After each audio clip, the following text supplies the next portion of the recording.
Amazing morning to everyone. Of course, ang topic natin today is regarding about Infinity Commission here in IM Worldwide. So, ano nga ba tong Infinity Commission? So, ito is yung kailangan po is magkakaroon tayo ng commission sa mga wholesale package. Start tayo ng wholesale commission sa pang-third natin na direct. So, ang infinite bonus, depending po yan kung anong package meron tayo. Katulad, kung bawa ikaw ay Jade, ang Jade package po, ang commission mo dyan is 3,000, Platinum is 2,000, ang Gold is 1,000, at ang Silver is 1,000.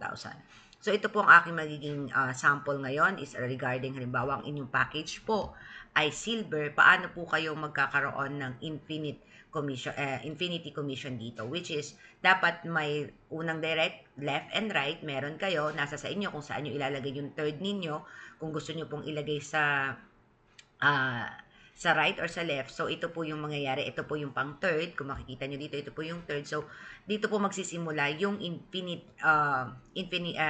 bonus nyo sa third direct ninyo. So, paano po yan? Halimbawa, ikaw ay silver package, meron kang left at merong right na naka-ano dyan ang inyong invite na direct, no po.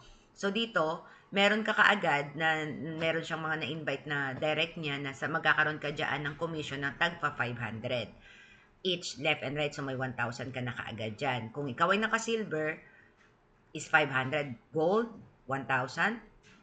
Platinum, 2,000. And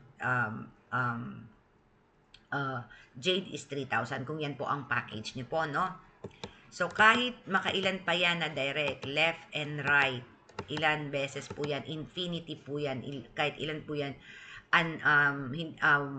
talagang ilang pa pong direct niya talagang may commission kaya non-stop na po yan. Yan po magsisimula yan sa isang third direct mo at sa fourth direct mo. Yan po, magsisimula sa third direct mo po. Yan na po ang pagkaano ng Infinity Commission.